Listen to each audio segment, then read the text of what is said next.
Ow, can you believe it? They've made a 16th Final Fantasy. Isn't that what you said when we ended the podcast last week? Ow, can you believe it? They've made a 16th Final Fantasy. No. Can you believe it? I can't believe it because I played it. How many Final Fantasy games do you think there are in total now? Oh my God, there's probably a lot because of all the like side stories and like Too tactics many. games and I mean, does Mystic Quest count as a Final Fantasy game? Because I think it was marketed as that in certain. Yeah, I mean, there's probably a ton of Final Fantasy games at this point. Does Theatrhythm count as a Final Fantasy? Sure. And then like Kingdom Hearts could be a point 0.5 No. until 3, and then it's just no more Final Fantasy. Anyway, there's a lot of Final Fantasy games. This one's the 16th. Are you looking? I am. Hmm. Okay, from my counting, which may not be accurate, and also there's other stuff in here that they're like, could be in here as well, but, whatever. I think I counted like 88 Final Fantasy games. Wow. Welcome That's a to Final lot. Fantasy 88. Wow. That's That's a how lot. they should number it like that. Everything is just a numbered entry now. Bananas. Anyways, hello, welcome to this week's episode of the Season Language Checkup OVA. It's a podcast where we have conversations about video games, anime, and manga. Hello, I'm Jared, joined as always by Doc Al and Ladium. Hello. This is episode 342, and we're talking about Final Fantasy 16. Because they put out another one of these. They did, and we played it. We did play through it. Hot off the heels of Final Fantasy 15, everyone's favorite Final Fantasy game, of course. Is this all of the heels? Yeah, hot off the heels like 6 years later, 7 years later. Whenever it's, 7 years later. Oh my God. That's how that works. Yeah, we played through this game. It came out. We've talked about it a little by ourselves. We're going to talk about it for y'all, of course. Of course, let's start through the development of this game that came out on June 22nd of 2023. Only on the PlayStation 5 as of now. I believe it's going to come to like PC and maybe other platforms in like 6 months. I think that's the exclusivity window for it. But regardless, only a PS5 exclusive for now. So let's talk about the development of this here video game. Final Fantasy 16 was developed by Creative Business Unit 3, a development division within franchise developer and publisher Square Enix. The staff includes members from the MMORPG Final Fantasy XIV and multiple veterans of the Evil East universe, which I think is like the 12 Tactics and and 12. Tactics. Yeah. Yep. Producer Naoki Yoshida worked on Final Fantasy XIV as both producer and director. The main That's OCP? director, yes.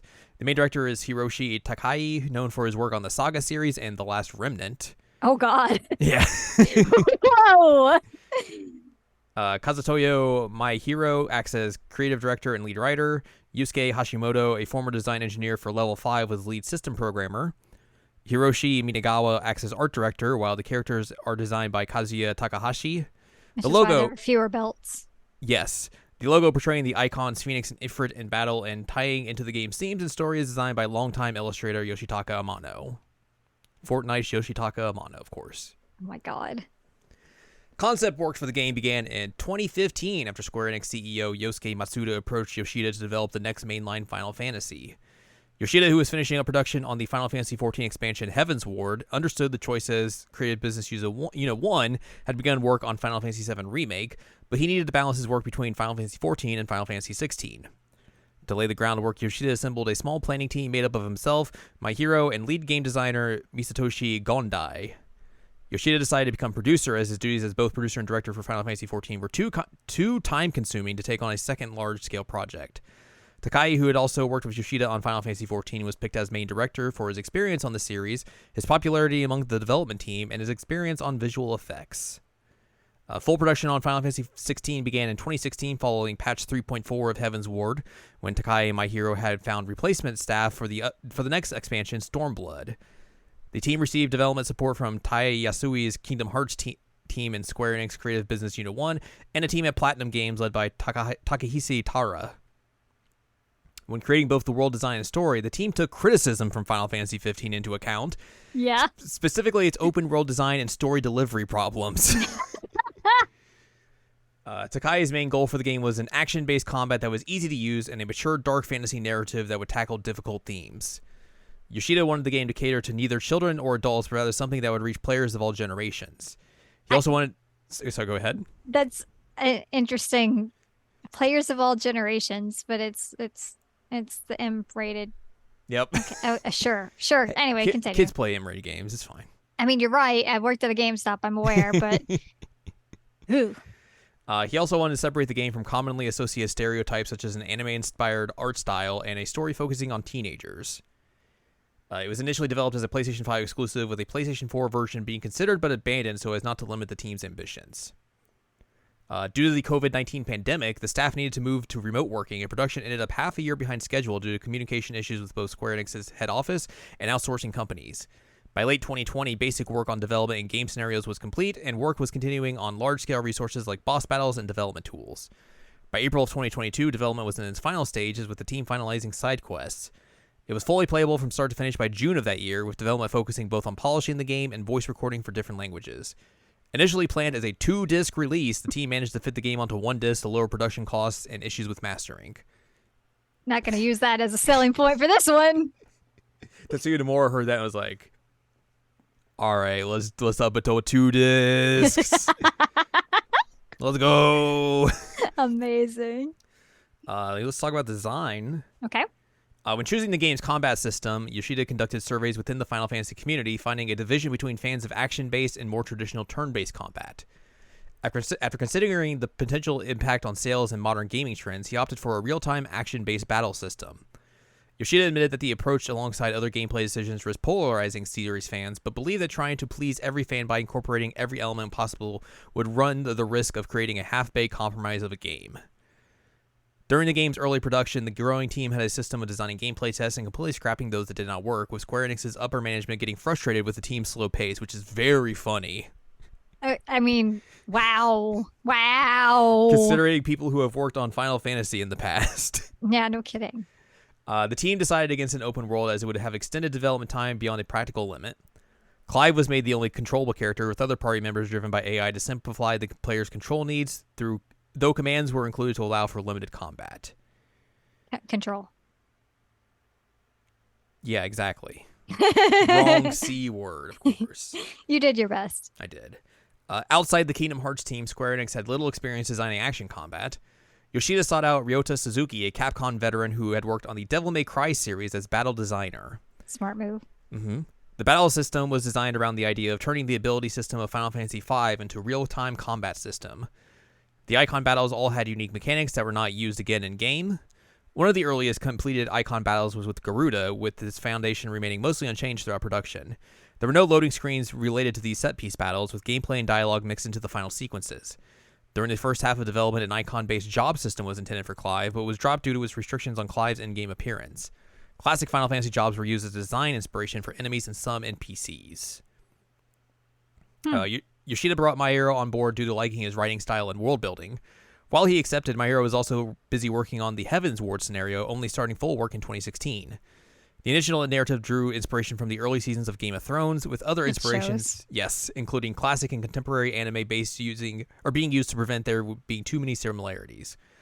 My Hero created the initial script, which was checked and completed by Michael Chris of Koji Fox. The game's dialogue was written before any of the game design was finished. The script was written first in Japanese and translated into English for initial dialogue and cutscene recording. The traditional medieval setting and style was chosen due to the team liking that style from classic Final Fantasy games, along with shifting away from the science fiction elements of more recent entries that was felt to be making the series static. Working from the concept of icons having prominence, My Hero created the world map and based the nations around their local geography before creating the story around that setting. While the game had a large cast and prominent female characters, the game was always considered as Clive's story and the relationships he forms with different people through the warring nations. The story's central theme was the clashing of values. Clive and Dion were designed as aesthetic opposites built around the archetypes of Princes of Darkness and Light, respectively. Crystals, a recurring feature in the series, were portrayed as an analogy, there's the Analogy. word, to depleted fossil fuels, while dominants and icons act as analogies for weapons of mass destruction. Huh. A recurring marketing tagline, "The legacy of the crystals has shaped our history for long enough," was meant to symbolize both a break from the science fiction style and a questioning of the crystals' roles of bestowing power on humans. The icons were based on established and popular summons from across the Final Fantasy series, with Ifrit given a prominent role to contrast his earlier portrayal as a summon for beginners. Most of the story was told using real-time cutscenes and in-game dialogue, though pre-rendered CGI scenes were featured. These scenes were directed by Takashi Nozui. You want to hear about the music? I know is your favorite part. I always love to talk about the music. Masayoshi Soken served as the lead composer for the game, with additional compositions from Takafumi Imamura, Daiki Ishikawa, Saya Yasuki, and Justin Frieden, and arrangements from Yoshitaka Suzuki, Ryo Furukawa, Tomolo, and Keiko, many of whom had already worked extensively with Soken on Final Fantasy XIV. Soken had worked with Yoshida and Takai on Final Fantasy XIV and was brought on board due to his familiarity with Yoshida, Takai, and My Hero's world design style. He described the music as having a singular direction inspired by the overall dark fantasy setting, contrasting it against the variety and lighter tunes for Final Fantasy XIV. Initially asked to provide 140, the game's fine total was over 200 songs, including variations on established character themes. He attributed the large number of songs to the wide variety of characters and situations, wanting to avoid repeating the same music too often. Having worked a long time on Final Fantasy XIV, which used multiple styles and paid homage to the entire series, Soken had trouble adjusting to composing for a single player with a central narrative and musical theme. The music was the last element to be put in place after the narrative and gameplay were set. One recalled episode from the music writing was a bardic song performed both in spoken and sung form by a trained singer and actor that would change depending on Clive's position in the story. The song has proved difficult as he needed localizing in several languages and recording a cappella, which resulted in issues with the pitch and tempo. A problematic track to include was the recurring Chocobo theme, which had an established light tone and at odds with the setting. Rather than the full track, it was included as a short jingle. Vocal lyrics were written by Fox at Soken's request, with one of the vocal pieces being the victory theme. To create a sense of otherness without using a made-up language, Fox translated his lyrics in ancient Greek. The theme song, Suki wo Mirete, Moon Gazing, is being written and performed by Kenshi Yonezu. Both Yonezu and Yoshida expressed pleasure and enthusiasm at the collaboration, as each was a fan of each other's work. So there you go.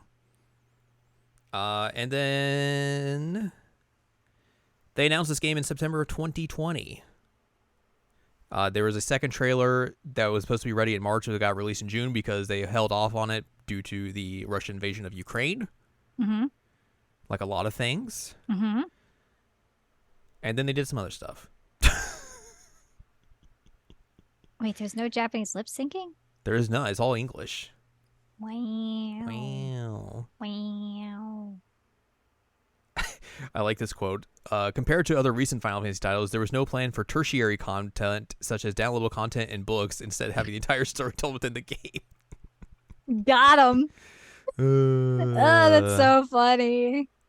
That's intense. That's very funny. It's really, really funny. Of course, here at the end, we got to talk about this part. Mm-hmm. There was criticism from the team's explanation of the game's lack of ethnic diversity. Speaking on the portrayal of ethnic diversity in the game's world, Yoshida stated that its relative lack of diversity fitted into both its medieval European setting and the in-universe isolation of Valistia's lands. He admitted potential representation issues, but foresaw problems with both breaking player immersion in the setting and problematic stereotypes being associated with protagonists or antagonists. The team ultimately decided to focus on the characters' personalities and narratives over their appearance. In a follow-up, he noted that the game's world was inspired by cultures from across the world, acknowledging that some might disagree with their approach. There was a similar response inspired by Yoshida's reluctance to classify the game under the JRPG moniker, as he was uncomfortable with the negative associations historically attached to the term. It's a very interesting dichotomy there at the end. Yeah.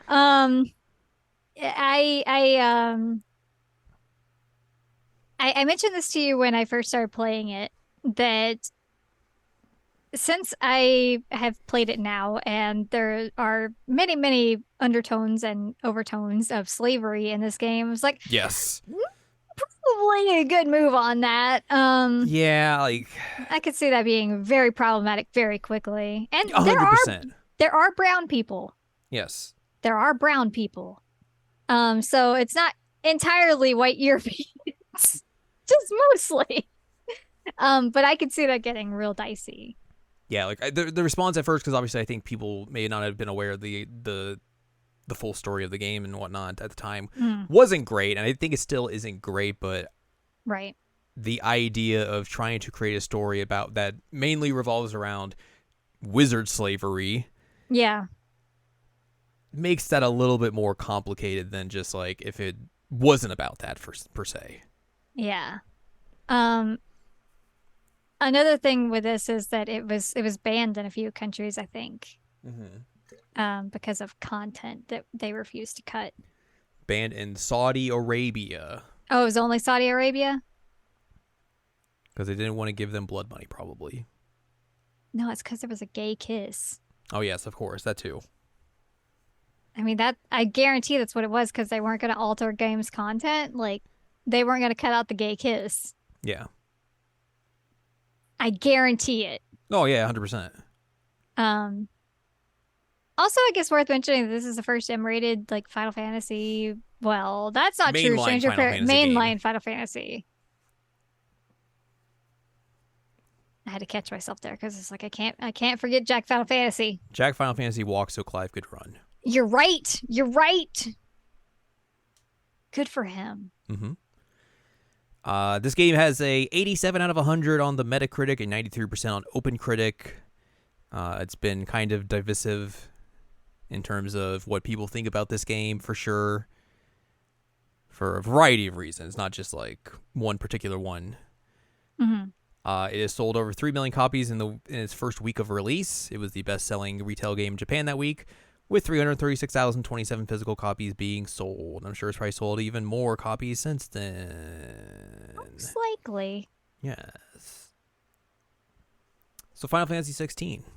It's a video game. It's a video game. I know there's been definitely some talk about what is a Final Fantasy game, especially with the past couple of iterations, Mm-hmm.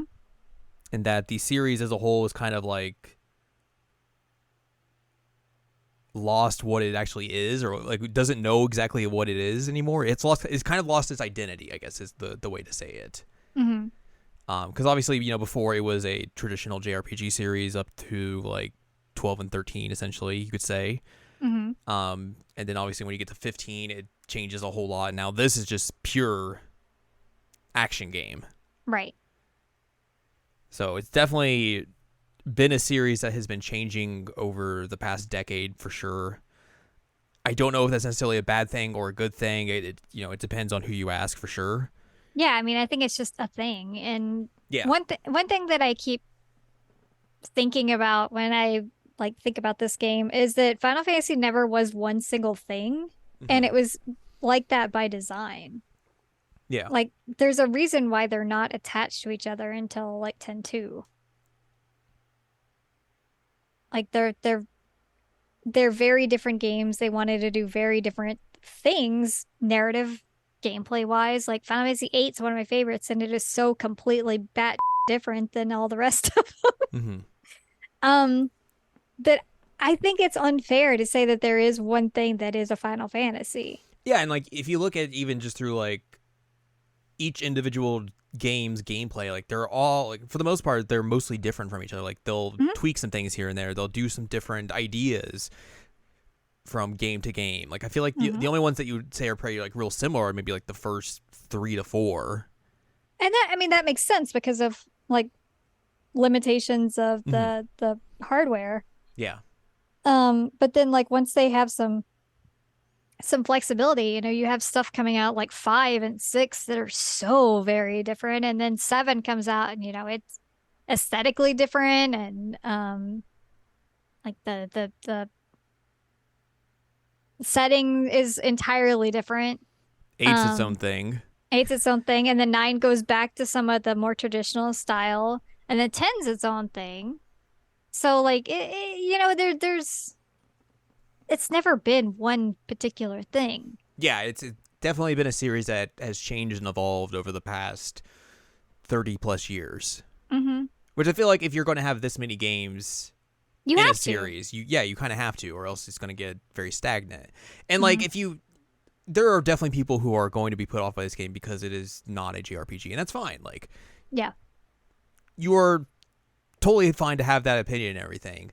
You I are think, justified in thinking that, but there are arguments that yeah, but I think if you think Final Fantasy is going to continue to be a traditional JRPG series, like, I don't think that's necessarily the case anymore. no. And I mean, they've made it very clear that Mm-hmm. that's not going to be the case anymore. And especially now that this one's been so successful, I don't think it's ever going to be the case. It might Yeah. be like the side games might be, or, they might do more stuff like Octopath Traveler. Yeah, like, I think if you want traditional JRPG games, like, there are so many other series that are doing that and doing that very well that Go play the Trail series. you don't necessarily need Final Fantasy to continue to be that. Like, it can continue to be its own thing.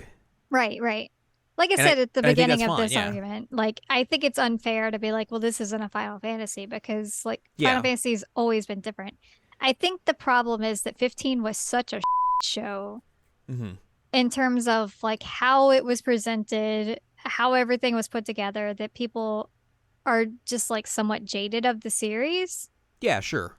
I think that that's really what the problem is. Because like 13 didn't go over super well, but then there are people who really like 13 and the sequels to 13. Obviously 14 has been a really big hit for them. Mm-hmm.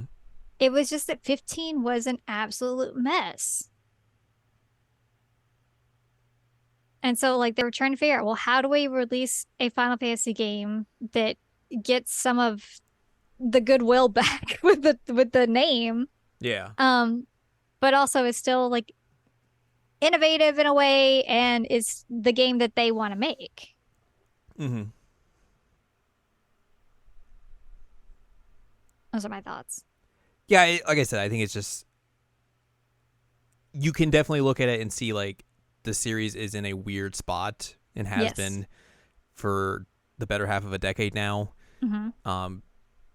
But again, like, especially with how this series, has changed over time in terms of, like, who is making these games. Like, it's Mm-hmm. not the same team that wasn't making, like, the first games that everyone loves. Right. Like, that team is gone. It has been for a long time. So, A like, long time. putting different people into these spots is going to make different games than necessarily what you would expect. They're gonna bring different ideas to the table. They're gonna bring different themes, different stories, and all that sort of stuff. So I think we're going to continue to see this series constantly evolve and change. And maybe one day they'll eventually wrap back around to making a traditional JRPG. Like, that would not be surprising in the slightest. No. But I think for now, like, it's just not going to be that series for the time being. I also think it was very, very smart for them to bring in Suzuki to help with the gameplay. Yes, That was a real good move. because this definitely has the motifs and the stylings of a character action game, like your Devil May Cry's, like your Bayonettas, those sorts of things. It doesn't necessarily, I feel like, go full into that, but I feel like if you're making a game that's catered more to a broader audience than those games are, you don't go full into, like, that No, kind you of don't. gameplay. No, you Like, don't. you could do cool things with, like, combos and everything, and, like, it definitely allows you to have that style of gameplay, but it's not, like, grading you on it or anything like that. It doesn't go, like, full blown into, like, wild combos and all that sort of stuff like those games tend to usually do. So it's definitely kind of a more toned down version of that, but it works very well for a game, like I said, that is going to be catered to a much bigger audience than those games ever will be. Yeah, the combat is something I did not have a problem with in this game. No, it's very good. It's very snappy, flows very well, feels very good throughout the entirety of the game, especially like when you continue to get new powers and everything. Mm-hmm. You definitely feel like you're getting stronger. Like, it's definitely one of those games where, like, it's a character action game, so it is not a game that makes you feel super duper powerful. It's a game about the gameplay is about looking cool as Yeah. throughout the entirety of it, and that's exactly what you feel like when you're playing this game. It's wild because you can make some bananas combos. Like by the end I had like Phoenix and Ifrit together Mm-hmm. with some moves from that. And then I had Ramu just by himself. But then I had like Titan as like my main icon, but then had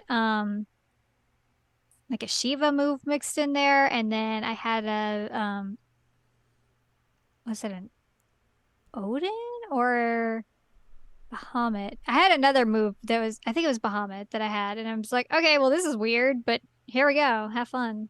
Yeah, because it basically allows you to level up moves in the gameplay, and then like once I think you master a move, you can kind of just like throw it in wherever you want. Yeah. Which is a very neat idea that allows you to really do some mixing and matching in terms of what you want to do, in terms of how you want your style of gameplay to be, which I think is a very smart idea for them to do. Really allows you to have kind of more custom ability than if this was just like a straight action game where you're just like, hit, hit, hit, hit. Yeah. Yeah. Punch, punch, punch. Well, like Titan's whole thing is blocking, so that's part of why I had Titan in as like an icon that I could deal with, is because that blocking was nice. Yeah. And they of course give you like, there are special accessories you get that can mitigate some of the combat to make it easier for you. Like there's one that allows you to like have a wider window for dodging. I use that one. I think there's one that auto dodges for you. Yes, auto dodges, and then there's the one that basically makes it so you can just do all the combos with the press of a button, which is what I use because I'm not good at character action games. So it just made me feel very cool throughout the entirety of this game, and I was like, "Yay, this is neat!" Yay! Well, and I mean, even then, like I would still like switch between my icons and press the buttons that I needed to press, like so I didn't feel like I was limited to just pressing one button to win. Yeah. And it I still still had allows to you do to like do all that, dodging and all that. Yeah. So, but it did help me to be able to focus more on dodging and not dying all the time. For sure.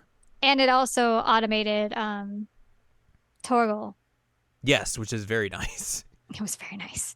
I can't imagine having to also do those commands. Oh, it'd be a lot. It'd be It would very be hectic. a lot. It would be a lot. Be a lot of thinking. I respect people who can do that. I am not one of those people. Head empty, brain empty. Let me push one button. Basically, yes. Basically, yes. One thing that I wanted to circle back around before we like get really deep into the game. We talked a little bit about the music. Yes. And you had mentioned when we talked about this before we recorded that like you were used to the style because of 14. Correct. And the whole time I was playing it, I was just like, I cannot get into this. Like I didn't feel like any of it was like memorable. And I was just kind of like, eh.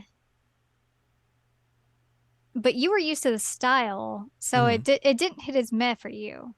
No, the only thing I felt like though is that like it was all music I had heard before. Is the only like weird thing about it. It's like, oh, I feel like I've heard this before because it's very much the Soken style of like, you know, there's choirs throughout. It feels very like bombastic and epic at times.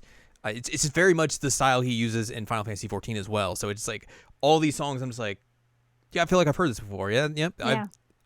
I've seen this one before. So like, I wouldn't say it was like bad or anything or like any of that like or it didn't hit for me. It's just like it was weird because it just felt like it was music I'd already heard before. No, that makes sense. And he also leans very heavily on that prelude. Yes. It comes in a lot. I was like, oh, hello again, prelude. It's a Final Fantasy game for you. Yeah. No, it's true. Yeah. I was just like, wow, that's a lot of prelude there. I just wanted to mention that before I forgot. No, yeah, you're right. Head empty. Head empty, brain empty. Yep. Well, let's talk about the story of this game. We're not going to dive fully into the depths of it because we would be here for another like 2 hours, and I don't really want to do that. Nah, you have work to do later, so that's not going to be good. I do. Also, there are Mario Kart tracks to play. Maybe potentially. No, they're out. They're out. Oh, I just saw. Well, that's good to hear. But yeah, we just want to go over a couple of things here and there. There's going to be definitely some spoilers because we're going to talk about the ending of this game, which is going to be a very contentious moment. Not really, but we have differing opinions of it for sure. Yes. So yeah, let's talk about story. And if you want to dive out before spoilers happen, get out of here. Get out of here. Come back next week. See you next week, please. I think the one thing that I was kind of worried about when going into this game is that they made a big deal about how this was people from the Heaven's Ward expansion of Final Fantasy XIV, and we've talked about that earlier in terms of when they were designing the game and developing it and all that sort of stuff. Mm-hmm. And for someone who's played through all of Final Fantasy XIV, that expansion's fine. But I feel like the writing doesn't really start getting good until the next expansion, and then from there it just continuously gets better and better. So hearing that this was like the Heaven's Ward team, I was like, okay, I guess that's fine. But this isn't going to be the same thing when people hear like, oh, people from Final Fantasy XIV are making this, which people now I feel like have heard for the last couple of years, like, oh, the writing in that game's really good. Like, this is not the same team who does that. Right. It's a different writing team altogether, I feel like. So hearing that, I was kind of worried about how this story was going to be and everything, and I feel like it kind of ended up how I thought it was going to. Where I was like, the story's fine. It definitely, the last third of this game is not good. It is not in good. terms of the story. Like, it just, the main problem is like you get hit back to back with two villains who are just very poorly written and just very boring. Milk toast as Yeah. Yeah. I mean, and the pacing of the last third of it's really bad. Hey, do you want 10,000 side quests right at the end?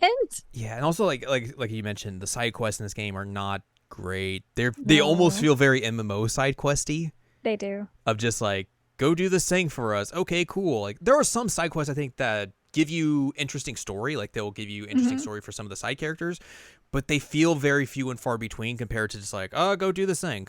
Yeah. All right, cool. Yay. Yay. Can you get a little bit of reward? Congratulations, you did a thing. Yay. Gold star, Clive. So yeah, like most of the side quests are just kind of Usually the like decent side quests are the ones that give you an item for your room. Give you an item, or they'll give you like an upgrade of some sort or something like that. Oh, right. Yeah, those are good those too. as well. I did like the use of the hunt system, because that's another callback to Final Fantasy XIV. There's a lot of callbacks to Final Fantasy XIV in this game. What? Which is unsurprising. Who could have seen that coming? But I like the idea of like you just go out and like, you can fight like tougher enemies, even though like it's very weird that one of the first S rank bosses you fight is the hardest one you will fight throughout the entire game. Yep. It's very odd and peculiar. It's so weird. Also, the Moogle is adorable, and I loved listening to his stories. That's just a Final Fantasy XIV Moogle, let me tell you. He's so cute, but I would go and talk to him. I was like, tell me about what you've been doing. And he's like, I've been up to chaos. How you doing, buddy? And I'm like, bro, you good? I always loved it when I would go talk to him, and there was like a new like option to have him tell you a story. I was like, please tell me a story. One of my favorite characters is that Moogle. It's real good. Real good. There's so many model borrowing from Final Fantasy XIV in this game. It's very funny. Like, there are just multiple enemies you will see that I'm like, that's just, I know that model for sure. I know that model. Some of the enemies that you fight in this game just straight up use attacks from Final Fantasy XIV. Like, the Dragoons use all like the Dragoon attacks. The ninja enemies use ninja skills from the game. It's very funny to see just like how much they just borrow from that other game. Which I guess makes sense. Like, hey, they've worked on that game. They know how that works. So, like, why not? Yeah, it's very funny. Like, the orchestrion jukebox thing, that is literally just straight out of Final Fantasy XIV, just colored a little bit differently. Oh, is it? It's the exact same model. Oh, that's funny. And the idea of orchestrion rules is something from that game as well. So that's really funny. There's all of that. It's very funny to see all that.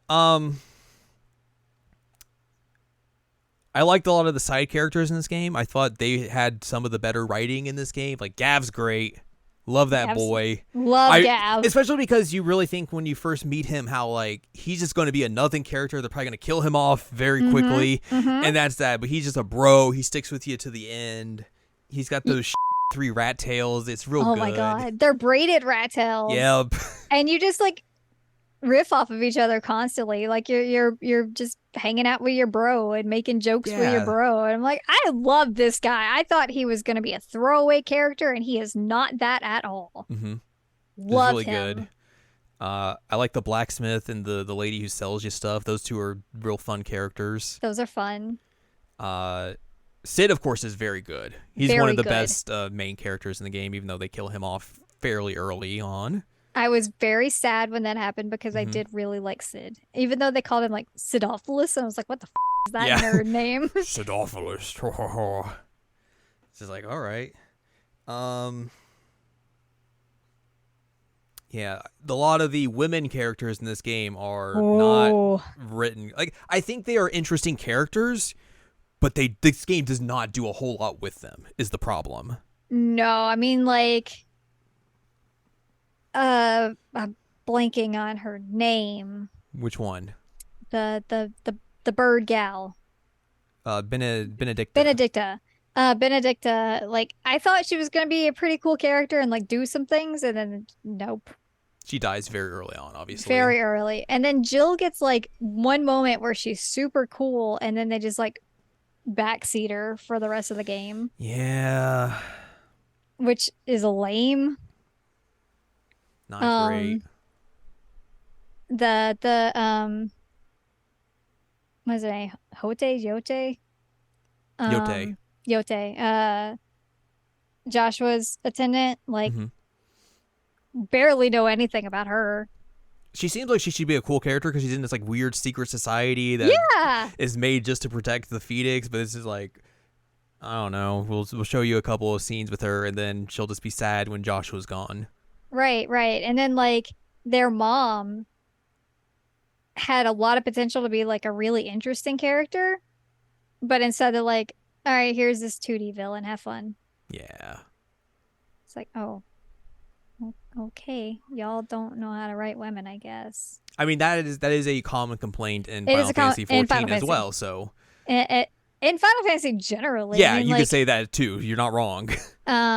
it's had some problems. But I mean, even like with this writing team in particular, right, it is a common complaint. So And it sucks because Jill had such a high point that I was like, okay, okay. And then no, yeah, no. like you said, they do some cool things with her early on, and then just once she gets her cool thing out of the way, it's just like, all right, who cares? Whatever. You get to just be sidekick now. Whatever. Yeah. Yeah. And like doesn't really get to go with you anymore except for like a couple times. I'm like, Hmm. oh, okay. Like I told you before that neat part with her, I was like, she's kind of boring. Yeah. And then you're like, well, wait till you get to this part. And then I got to that part. I was like, okay, I get it. I get it. And then they're like, well, that's not happening ever again. Like, oh, okay. Yeah. Uh, Like even like Mid, Sid's daughter, like mhm. they let her, if you like, do a couple, like they do a cool thing where she drives a boat into a wall, and like that's fun. It's fun. But then like she just doesn't really have that much else to do regardless. Right. Yeah. She So just kind of sits there and is like, what do I do in terms of building things? And yeah. cool. So yeah, a lot of the women characters in this game could have been written a lot better. A lot better. Could have done way cooler things.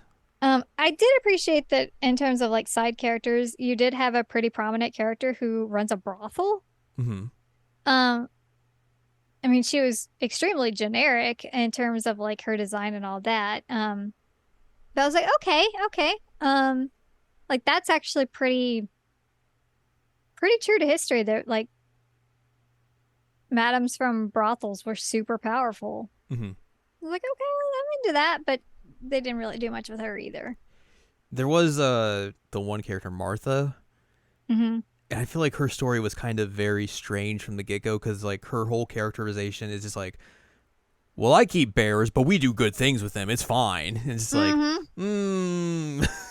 Yeah.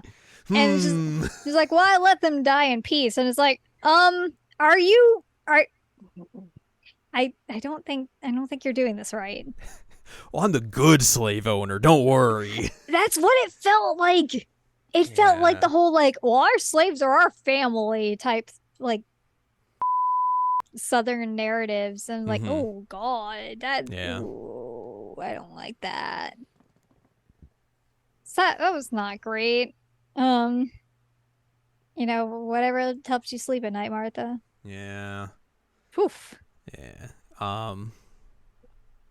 Torgal's a good character because he's a dog. He's a dog and he's a good dog.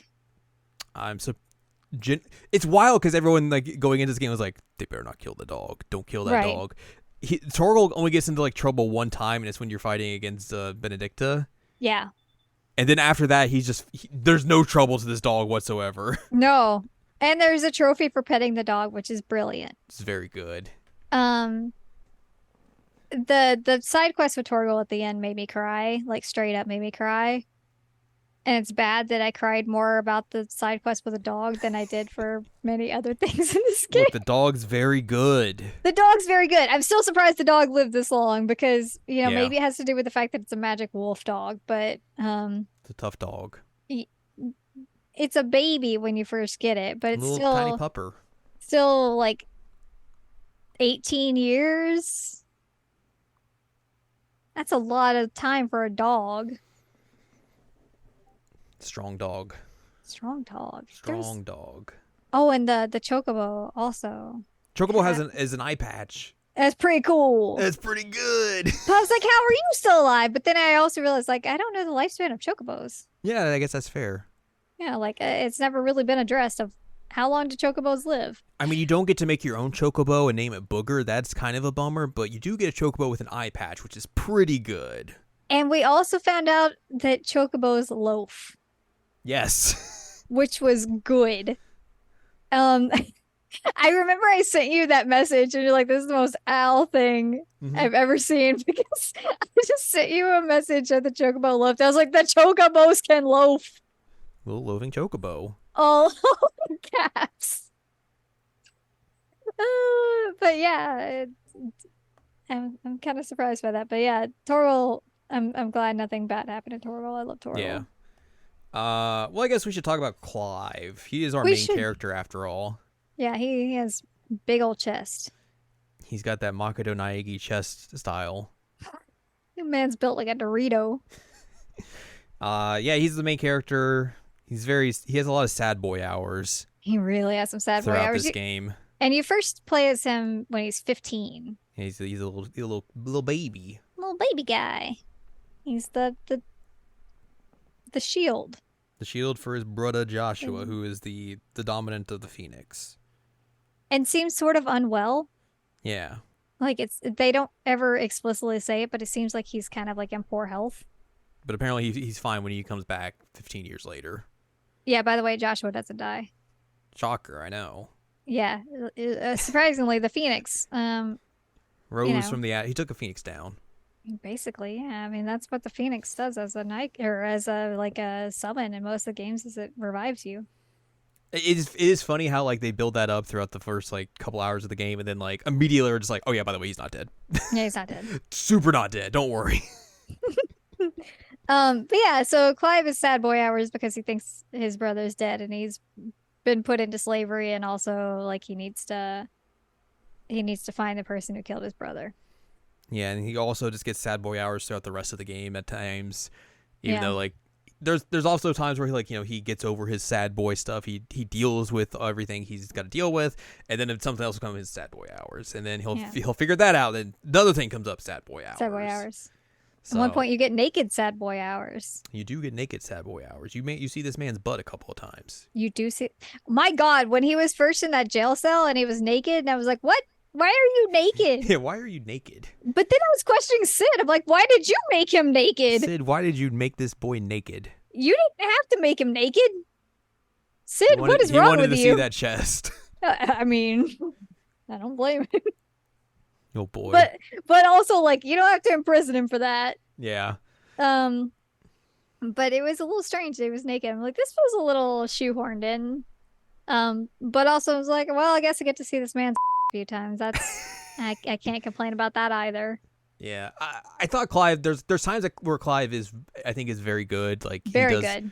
A good job of like uniting all the people to his cause and everything after he becomes Sid and all that. And is good at like, forming all these relationships with people that you probably wouldn't expect to come together and all that sort of stuff. Like I think he does good stuff with that. Mm-hmm. But then I think there's also times where he just kind of is one note and one dimensional. And I think, again, that's just a problem with the writing in general with this game. No, I agree. And for the most part, his voice actor is very good. I think it's Ben Starr is the name. But then there are moments where he just like It's half and half. It feels like. he gets so low and whispery that I'm just like, what the is he saying? I gotta talk like this for some reason. I I don't know. had I'm like, it's like I'm out of breath. I had the subtitles on, and I also had my TV cranked up to like 40 when I normally have it at like 15 Mm-hmm. because I couldn't hear him. I'm like, It's a weird choice for sure. sad boy hour, speak up, my guy. He was very, very breathy. Yeah. You know who Very- wouldn't be breathy and wouldn't be as sad boy hours?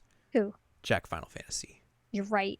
Imagine him in this game. He put on some new metal and be ready. He would have finished this game in like half the time because he would have got stuff done. He's Ultima, like, dead. he's just like, you know what? I don't have time for you. I don't have time for this. Yep. Let's go. What a good character. What a good character. God, I love Jack Final Fantasy, and I love Stranger man. Paradise. Why is that game so good? So good. So good. Yeah. There should be more of letting Clive say you. Yeah, they do say the word a lot They for do sure say in the this game. word a lot. They definitely say it. And there's actually not as much boning as I expected. Yeah. Like there's some it's not boning per se, but there's some stuff at the beginning, and then like there's some nudity that happens with like Barnabas and Benedicta that's not explained at all really, and it's weird. It's very soft core scenes. You get to see Barnabas naked a few times too. Yeah, you And get to see him also, naked like, with his mom at one point. yeah, that was grody. Being a real mother. Yeah, really. I saw someone wrote a review and put that exact phrasing in there and was like, normally we can't cuss in these reviews, but this is an accurate statement, so my editor allowed it through. Oh, that's perfect. And I knew that line was in there. I kept thinking like, who's the mother in this game? And then I finally got that scene. I was like, oh, gotcha. I didn't mean to move away from Clive, but No, you're fine. Yeah, it was. But we do get a naked scene with Clive, and I mean, not with him in jail, and there is bone in there. With him and Jill on a beach where they're getting sand in their parts. Oh my God, the whole time I was like, you've got rocks in your ass, man. This is grody. Like, it's not gonna be fun. And Torgo's like there being a bro and like, I'm not looking. Like y'all do what you gotta do. Have fun. And he's like, I'm not touching your boobs or anything. I'm just stealing your power. Stealing your power. No big deal. All right, let's have some rocky sex. You did get some kisses though, and I was like, all right, well It took them long enough for that to happen. God, they didn't kiss until they were in their 30s. Good Lord. Which I will say, I did appreciate that we were playing as a protagonist who was like 33 years old. Yeah, that's cool. Like you said, like I mean, they said earlier when they were writing this, like they didn't want to like rely on this is teenagers yet again sort of deal. So it's cool that like most of your party and the characters you meet are all like adults and all that sort of stuff. And I thought we were going to be 28, which I was like, oh, cool. No, that's fine. But then they did a time skip and then nothing really Random changed. time skip again. Yeah, I was like, why didn't they just make it like a year or something? But, whatever. You had to take time to get the new hideaway set up. Yeah. So like Clive is 33, Jill's 30. I think that made Joshua like 28.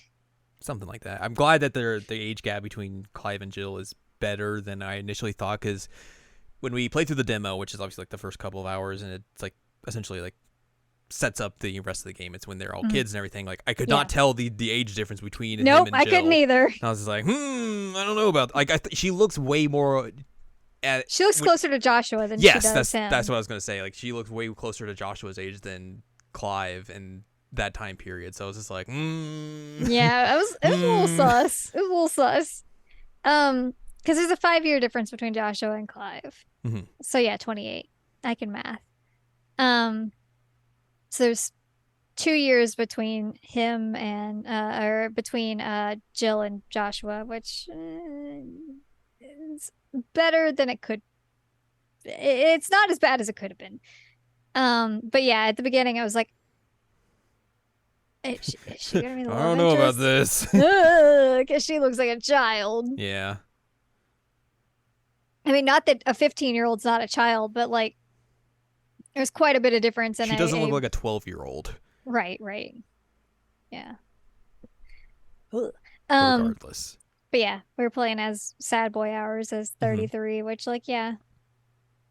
There's some sad boy hours that happen when you're 33. Yeah, I can tell you. I can tell you for sure. I just wish they had done some kind of like modeled differences, really. Like, I think they gave Clive more facial hair and made his hair a little bit more wild. It doesn't. There's not much difference between him at 28 than him at 33, and even like for anyone else that you meet as well, like not a whole lot different between. Jill them. looks the exact same. Jill looks the same. Gav is the same, except he has one eye now. Yeah. That's about it. Everyone else basically just looks the exact same.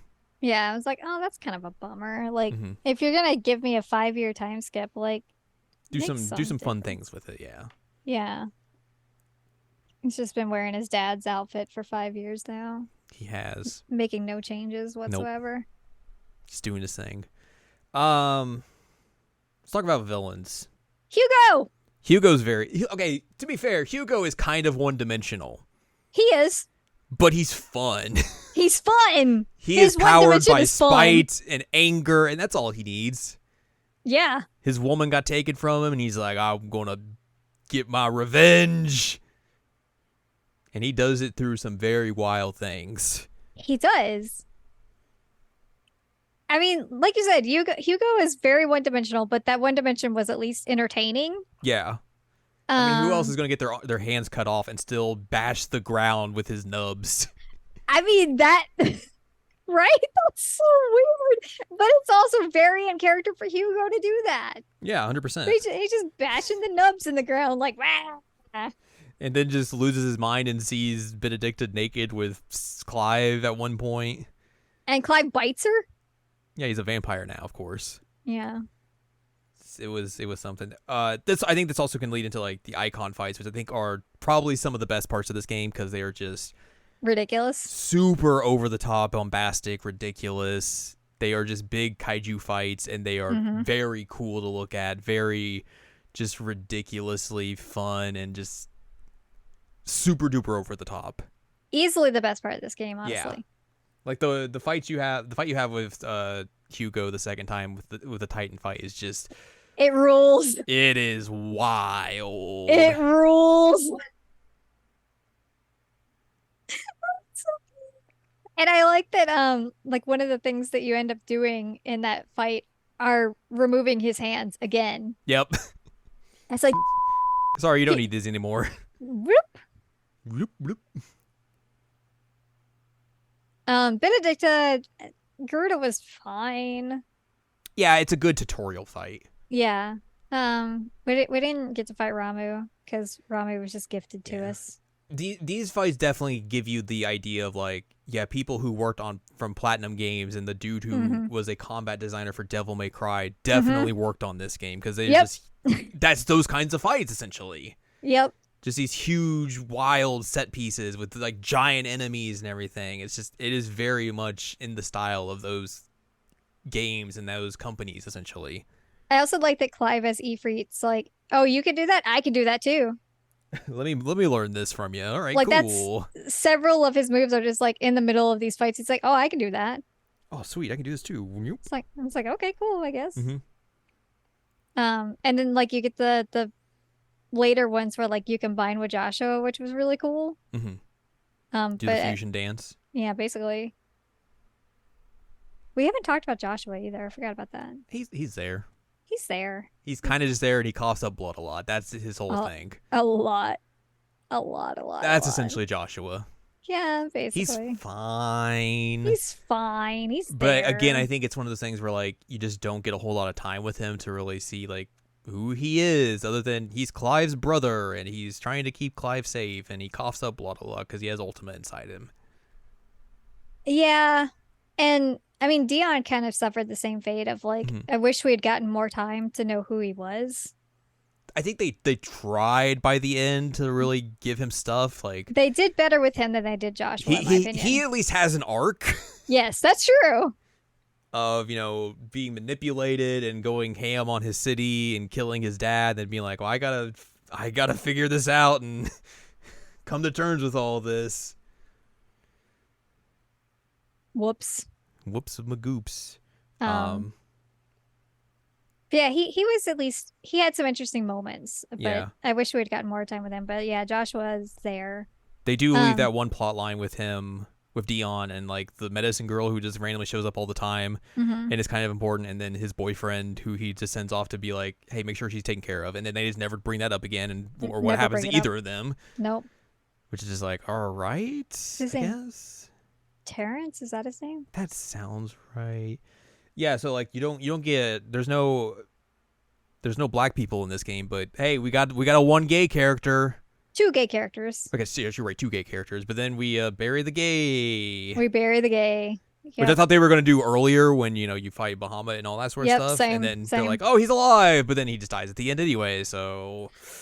And I also didn't understand why he could still become Bahamut, but like Jill couldn't become Shiva anymore. They talked about how like there's a line about how, because like Benedicta does that as Garuda. True. When she doesn't have the power, but she's still able to. No, you're right. To summon. But they basically mentioned that like. Well, I guess Titan too. Yeah, Because we take his Titan skills when we cut off his hands. I didn't remember when it was, but he also has like a crystal help him, so that's a different thing altogether. Yeah, that's a different thing. But they talk about how like even if your power's gone, you can still prime, turn into the icon, but there's more of a possibility that you'll lose control of yourself and not be able to do things. So I guess that's what Benedicta does, but yes, doesn't happen to fueled Dion. with rage. Yeah, he's able to control it essentially. But yeah, they definitely bury the gay.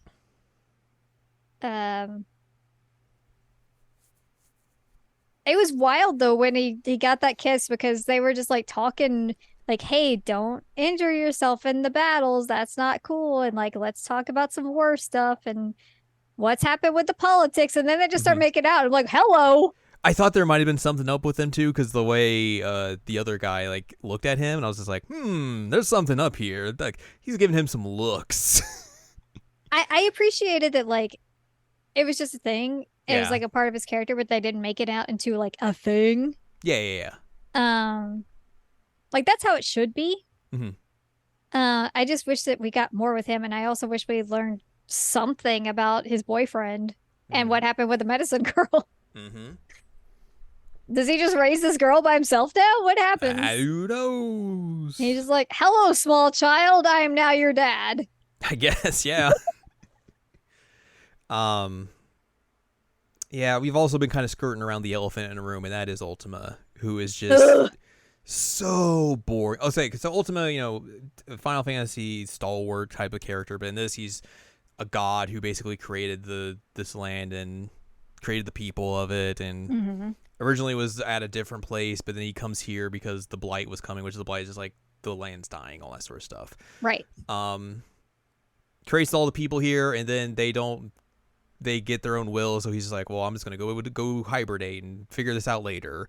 And then he comes back and he's like, well, I don't like this, so now you're all gonna die. He looks like a really David Bowie. It's really messed up. The problem with Ultima, besides the fact that he has very boring objectives and motivations, is that they make his voice actor talk like this the entire time. Except for the very end. Except for the end when he gets a little bit of emotion in his voice. But we have to make him talk very monotone, slow, and drawn out. So when you're playing the game, you can take a quick nap while these cutscenes are playing. It's awful. It's bad. It's bad. It's really bad. Really bad. And I know that this guy can do some good voice acting because he's Zed in Xenoblade 3, and he does a really good job there. Yeah, it's very poor. It's awful directing, and it's just like, it doesn't help that the writing for this character is just very bad as well. The writing's god awful. Yeah, so like obviously you get all of that through most of this game, and then in the back third you get Barnabas, who is just like also a bad villain. He's simping for Ultima, essentially. That's the thing. And his mom. And his mom, and the whole thing about Barnabas is that he's just a. That's his whole plot. He just wants to fulfill Ultima's desires and doesn't care about anything else. And punks you. He's so boring. It's so boring. And you get that back to back with the Ultima fight. It's real bad. Like we said, I think at the top of this, the back third of this game just falls off at a cliff. Yep. In terms of just being very poor writing and just like you're just bored with these villains and their motivations and what they want to do and everything. It's so cliche. It's so right. It's so one dimensional. It's not good. Not good. Like the whole time Ultima was giving his like speech in the final dungeon area, which is Origin, which is also the name of Xenoblade Chronicles 3. No, it's a Stranger of Paradise, really. He's just giving that speech. I'm just like, dude, I don't care. You're just saying the same things that you've said already, and like we get it. You want to be the god of this world and kill everyone and restart the whole thing. Cool. Nailed it. We don't need to go with this full dichotomy of like, or just this full divergence of what you want to do. It's fine. You could say one sentence and we would get it. Yeah. And yeah, I mean, I just wish Barnabas had some version of like some character to him besides, hey, I like Ultima and my mom. I look like Noctis but older. He does look like Noctis but older. He apparently a lot. Yeah, well, maybe. We don't know. I mean, he was with Benedicta at that one point. I mean, to be fair, we don't know if that was actually her or not, considering what they show in that scene where he's just going through different things, and then it's just Ultima talking to him the whole time. Okay, you know what? You're right. I didn't think about that. Maybe he doesn't get the. Oh man, Barnabas! He's just naked in front of Ultima. Not only are you terrible, but you don't get to fuck, and you're just naked in front of Ultima. Like, what a loser! Yeah. Ugh. Yeah. Yeah, that Odin fight sucks. I mean, it's just very long. It's very long. It's not as cool as the other icon fights that you did. Like, and it's like interspersed with you actually having to fight Barnabas himself. The other problem with that whole section as well is that you get nerfed. Yeah, like, and that's been a problem like in Final Fantasy 14 as well, where like they'll introduce new villains and like they'll just be infinitely powerful than you, even though like you've killed gods and all this sort of shit. Right. And like I hate when games do that. Like that was the thing in I think Xenoblade Chronicles 2 that near the end of that game where it kind of does the same thing. And I'm just like, this sucks. Yeah. And when they introduce Barnabas, it's like immediately he's like, oh, I'm way more powerful than you, and I can just beat you up, and your swordplay is just garbage, even though like you've been playing this game for 50 hours now, and you're very good at what you can do. But then he's like, and you're just like, oh, what's the sword? I don't know how to use it. Oh no! Like Clive turns into a loser with this sword. Like he acts like he's never held one in his life twice for these fights, and I'm like, bro, what happened to you? Like, if you wanted to do that kind of thing earlier in the game, yeah, that makes sense. I can totally buy that more than doing it near the end of the game. Do it pre-time skip. And, like, not be a thing where, like, you don't really... It's not like Clive improves or anything. It's just like, okay, I leveled up. Now I can hit you better. Right. Like, if they had done one of these fights with Barnabas, like, before the 5-year time skip, okay. That would have been fair.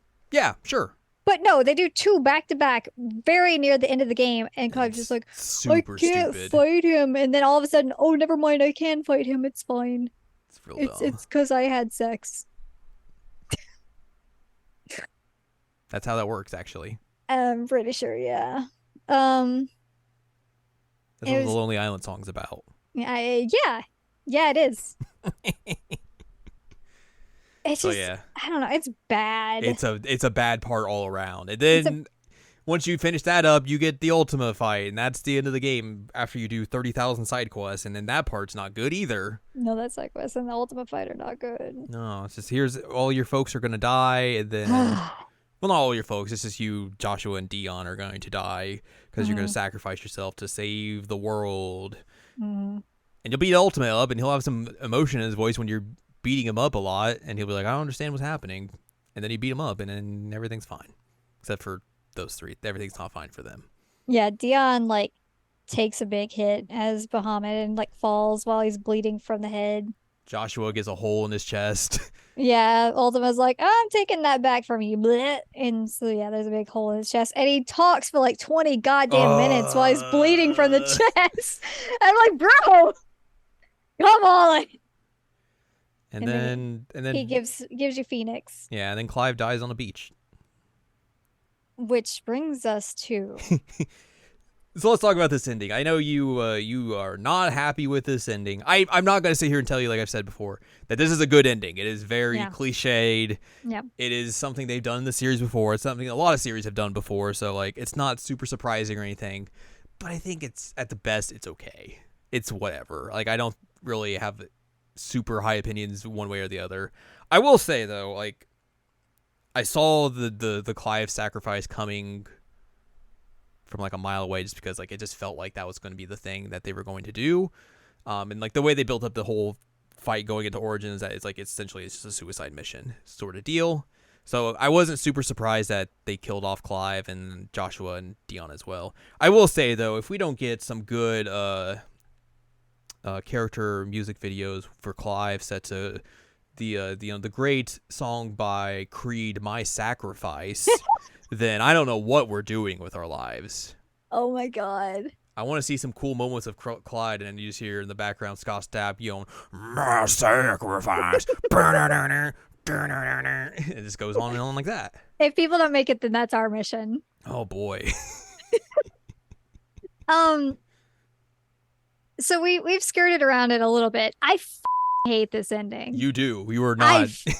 I hate this ending. You are very vocal about that. Salty Al is here. She has been unleashed. Hang on. Okay. Don't get too upset that you start choking like you did the last time we talked about this. Oh yeah, you're right. I did choke. I had to like use my inhaler and everything. Mm-hmm. So don't get that riled up. All right, keep me in check. I think that this entire ending sequence is absolute bullshit, terribly written, makes zero sense whatsoever. Because like, okay, Dion going in, sure, like you don't have a whole lot to live for at this point other than your boyfriend and your new child that you're not even going to deal with, I suppose. But like, yeah, I could see him taking the hit. Joshua dies and then gives you Phoenix. Which you kind of already have. Which you kind of already have because he gives you the powers when he knights you and you wink at him. And then you fight Ultima. And then for some reason, you're required to like absorb his power, which I don't understand why. It's unclear why that has to happen. I guess so, like he's done for good and can't come back. And maybe it's just a whole thing to deal with Clive's power of being able to absorb other powers like that. But Clive chooses to go over there and put his hand over. Yeah. You're right. I'm like, I have to get there. But then you go back and he's like, oh man, sad boy hours again because I got back and my brother's still dead. And I'm going to use Phoenix powers on him and bring him back. And then, no. Use that Phoenix down in his chest to just like, bloop. He would have been fine. And he's like, oh man, this power is too much for this vessel. And I'm like, there was no indication that this was going to happen. You didn't explain this at all. You give me some lore that this might potentially be the case.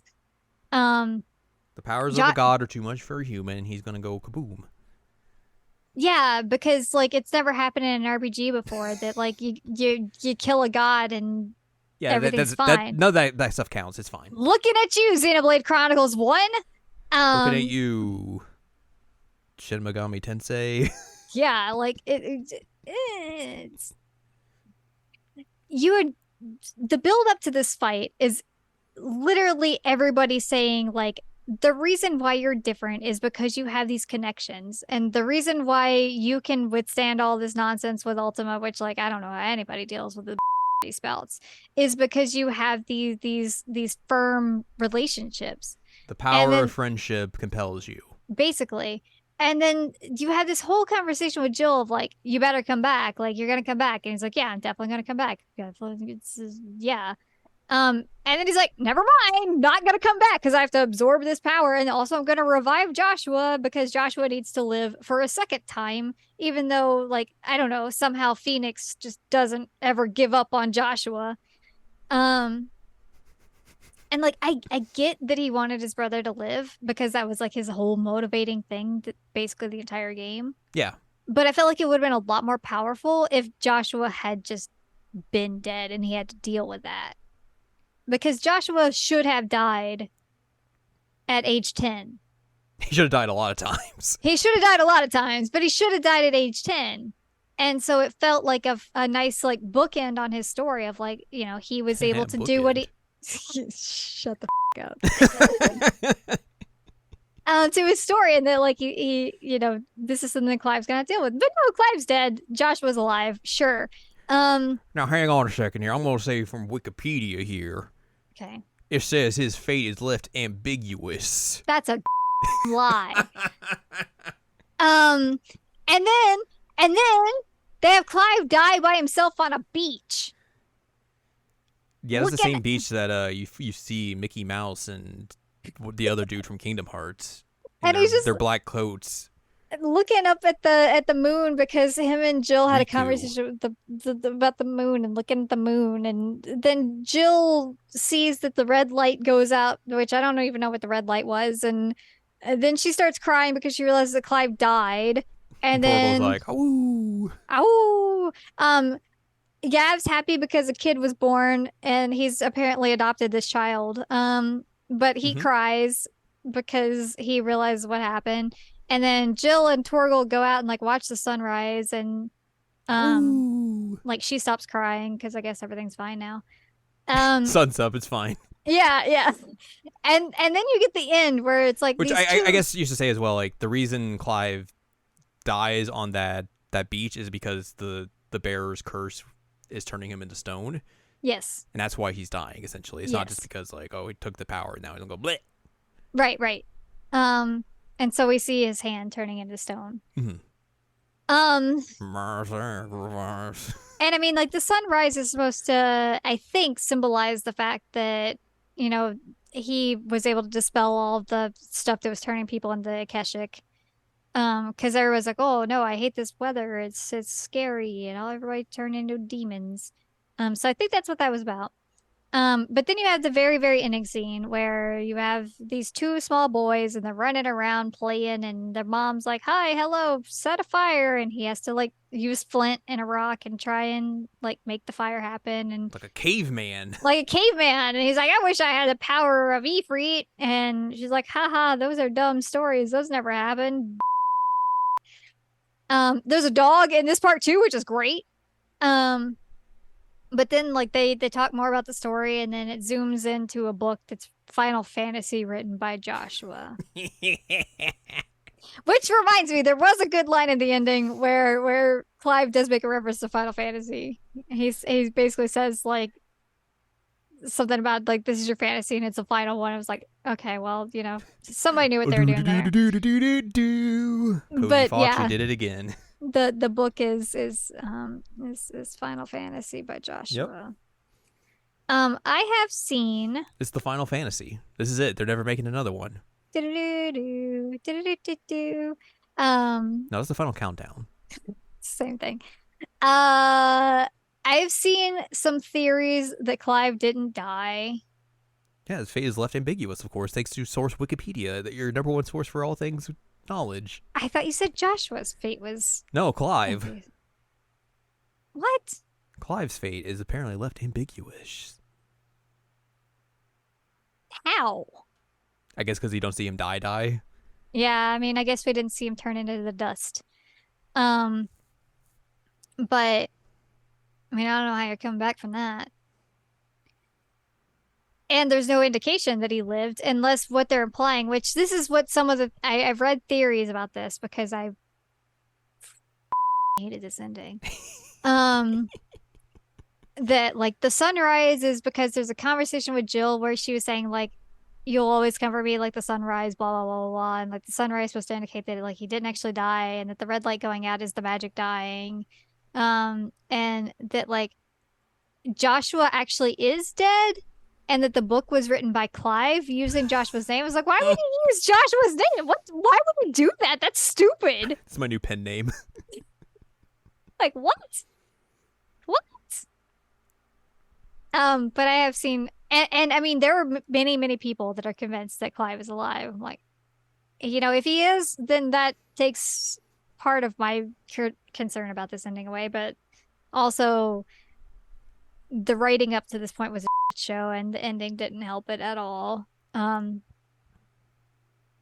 And like Final Fantasy's known for some ambiguous endings. Like Final Fantasy VII is pretty ambiguous at the end.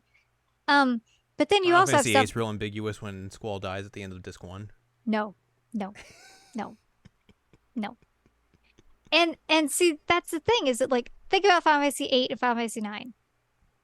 Um, with Final Fantasy VIII, Squall gets stuck in the abyss, and Renault is able to find him, and then like it ends, but then you get the final scene where you see them on the balcony together, and she points up at the star, and you're like, okay, everything's fine. And in Final Fantasy IX, you think Zidane sacrifices himself to save Kuja because it's his brother.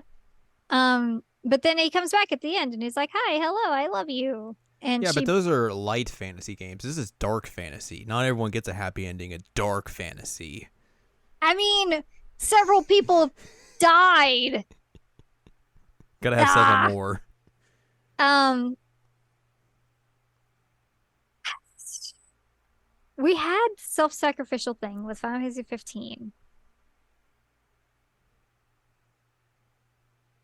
And so like it sucks to do the exact same Well, thing we with haven't read the book yet to see the true ending, so we can't really comment one way or the other on that. Ah! It sucks to have it back to back with self-sacrificial protagonists where they Yeah, die. I mean, look, it is a common theme that Final Fantasy does. So, Who else has died? well, I mean, in terms of like self-sacrifice is like a theme that they will go into the final battle and do. Right. That you not necessarily that they die, but like you think that they will or they eventually do, sort of thing. Like you just mentioned, like 8, 9 are kind of like that. 10's like that. Well, 10 he was a dream the whole 15, time. And then 10-2 he comes back. you're a dream. Oh, thank you. That's real nice of you.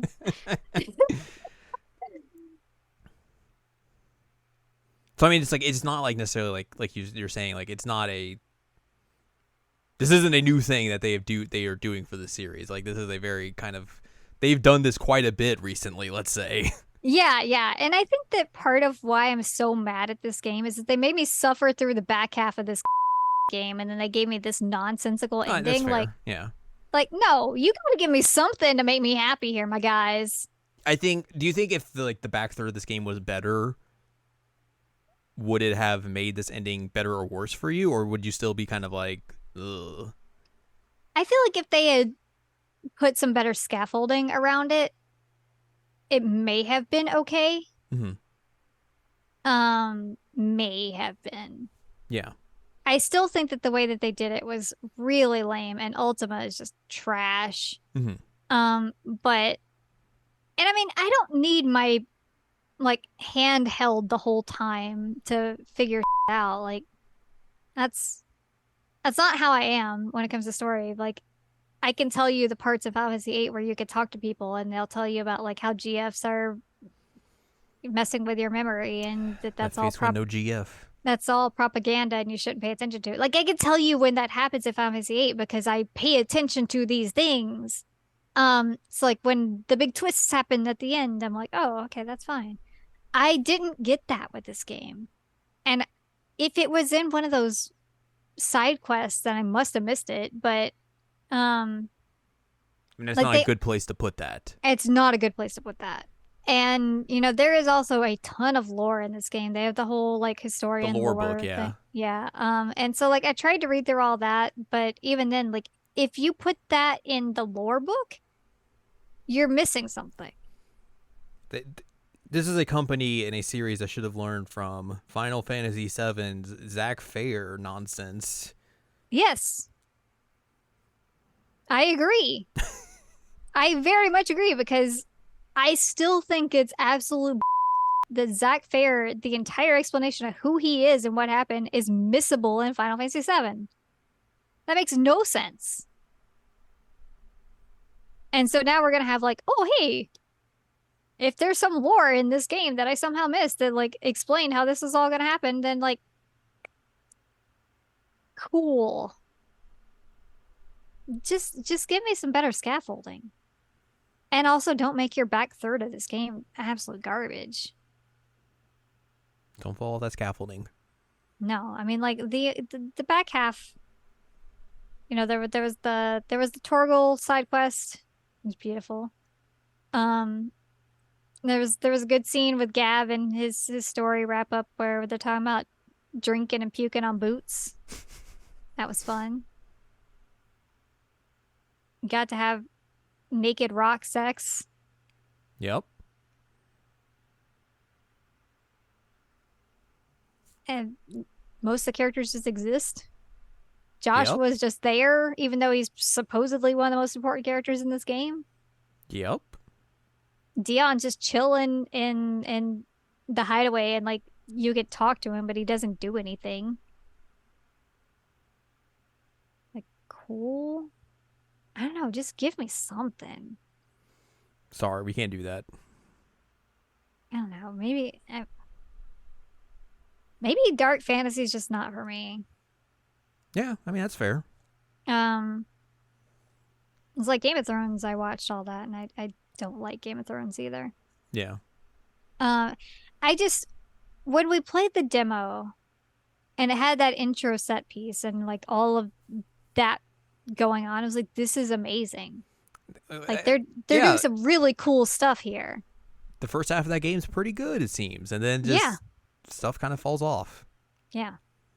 It's unfortunate. It is very unfortunate. And again, people give a lot of to Final Fantasy VIII and the back half of that game. But like there was actual stuff that was in the game that led you in that direction. Also, you still have like Laguna, who's giving you some like good comic relief. He's in his shirt.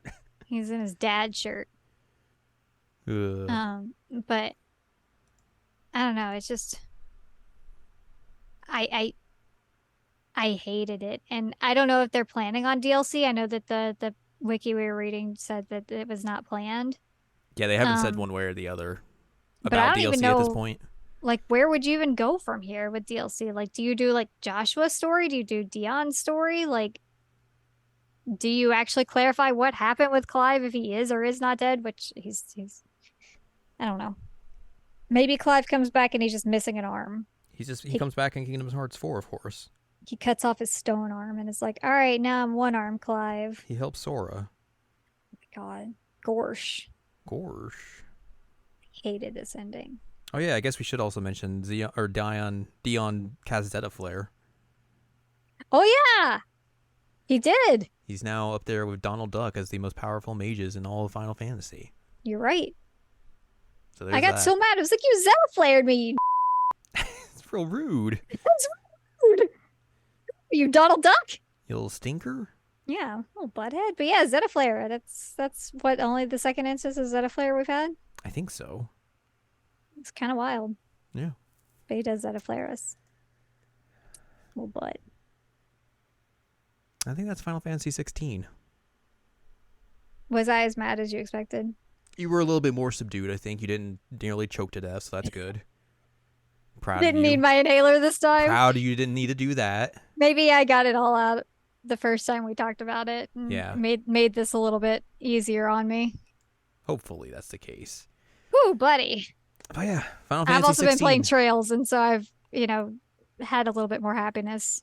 Well, since except for then. when you were getting defeated at a children's card game, but that's another story for another time. Wow, you had to bring that up.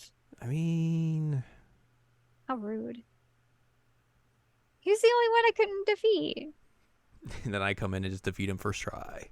I'm better at that game than I am. I believe in the heart of the cards, of course. I don't. That's what I'll tell you. But that's Final Fantasy 16. It is the 16th Final Fantasy. They say the F word. They do hint at boning and then dark fantasy stuff and then Dead. dead. Torgal's a good boy. Torgo's a good boy. That's all you need to know. Yep. So yeah, that's going to do it for this week's episode. If you'd like more from us, head on over to seasonalanimecheckup.com or sac.cool, where you can find past episodes of this podcast and other podcasts like Jared Now Watch. You can also find columns and reviews on the site as well. If you'd like more from Anladium, go to anladium.com. She's got columns and reviews. You can follow us on Twitter and TikTok at Anime Checkup. You can buy our books, One Shiny Moment, a critical analysis of Love, Life, Sunshine, and Hot Tubs and Pac-Man on Amazon.com.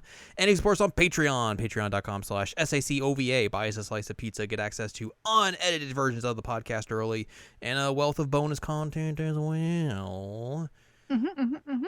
Next week, I don't know. We'll talk about something else. We're not going to talk about Trails because I'm not going to have finished that game by the time it's next week. I know for sure I'm not going to finish that game, so we'll talk about something else probably. I mean, I don't know if I'm going to finish the game by then. Look, it's you. You probably will. Let's be real. Thank you. Glad you believe in me.